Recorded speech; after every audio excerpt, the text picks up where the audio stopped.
Doctor Rajasekhar eye hospital super speciality eye care centre. కంటి ఆపరేషన్లకు చెన్నై, మధురై వెళ్లనవసరం లేకుండా ప్రపంచ స్థాయి ఆధునిక ఆపరేషన్లు ఇప్పుడు మన నెల్లూరులో. సత్యసాయి భజన మందిరం ప్రక్కన 3వ మెయిన్ రోడ్, రామ్మూర్తి నగర్, నెల్లూరు.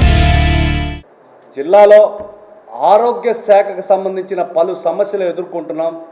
గౌరవ హెల్త్ మినిస్టర్ గారికి ఈరోజు నేను మనవి చేసుకుంటున్నాను.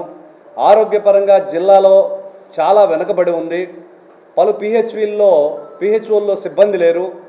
గ్రామాల్లో ఉన్న పిహెచ్ఓల్లో సిబ్బంది కొరతతో ఏదైనా అనారోగ్యం బారిన పడితే, అందులో ఇప్పుడు వానలు పడున్నాయి, ఏదైనా అనారోగ్యం బారిన పడితే కేంద్రానికి పరిగెత్తాల్సిన అవసరం ఉంది, అప్రమత్తం కావాల్సిన అవసరం ఉంది.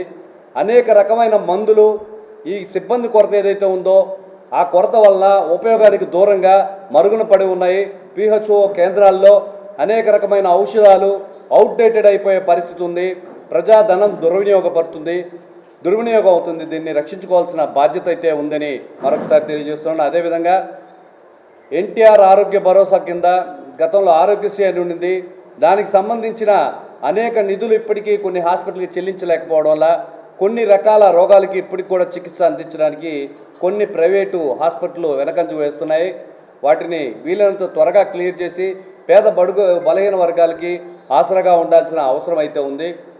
పోతే క్యాన్సర్ హాస్పిటల్లో దాదాపుగా ఈరోజు తిండి అంతా కూడా కలుషితం అయిపోయింది. ఈ ఆహారం వలన దాదాపుగా 100లో 30 నుంచి 35% పైన క్యాన్సర్ బారిన పడే అవకాశం ఉంది.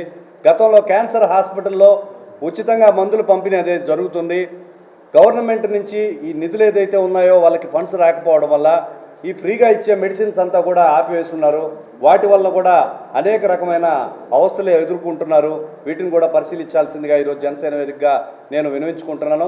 అదేవిధంగా నెల్లూరు గవర్నమెంట్ హాస్పిటల్లో అనేక రకమైన ఖరీదైన యంత్రాలు అమల్లో ఉన్నప్పటికీ, ఉపయోగంలో ఉన్నప్పటికీ చిన్న చిన్న పరికరాలు అందుబాటులో లేకపోవడం వల్ల, దానికి సంబంధించిన ఫండ్స్ రిలీజ్ కాకపోవడం వల్ల పెద్ద పరీక్షలు ఏవైతే ఉన్నాయో అవి అందుబాటులో లేవని అనేక రకాల కారణాలతో పేదలను వెనక్కి తిప్పి పంపే పరిస్థితి ఉంది.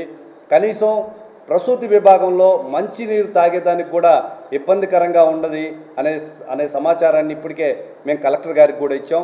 దయచేసి జిల్లాలో ఆరోగ్య సేవలు మెరుగుపరచాల్సిన బాధ్యతని మరొకసారి సవినయంగా గుర్తు చేస్తున్నాను. 2 రోజుల కిందట పౌర సరఫరాల శాఖ నాదెళ్ల మనోహర్ గారు ప్రెస్ మీట్లో చెప్పారు, 51 లక్షల మెట్రిక్ టన్నులు ఈ ఖరీఫ్ సీజన్కి ధాన్యాన్ని తీసుకునే విధంగా ప్రణాళికలు సిద్ధం చేసుకున్నారు.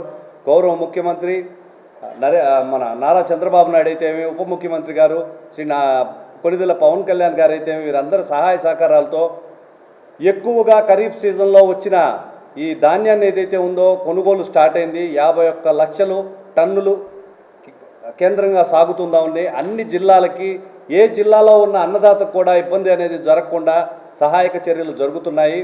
కూటమి ప్రభుత్వం మొదట వచ్చినప్పుడు అన్నదాతకి ఏ విధంగా అండగా నిలబడిందో ఈ రోజును కూడా అదే విధంగా నిలబడడానికి అన్ని రకాలుగా సిద్ధంగా ఉందని మరొకసారి తెలియజేస్తున్నాను.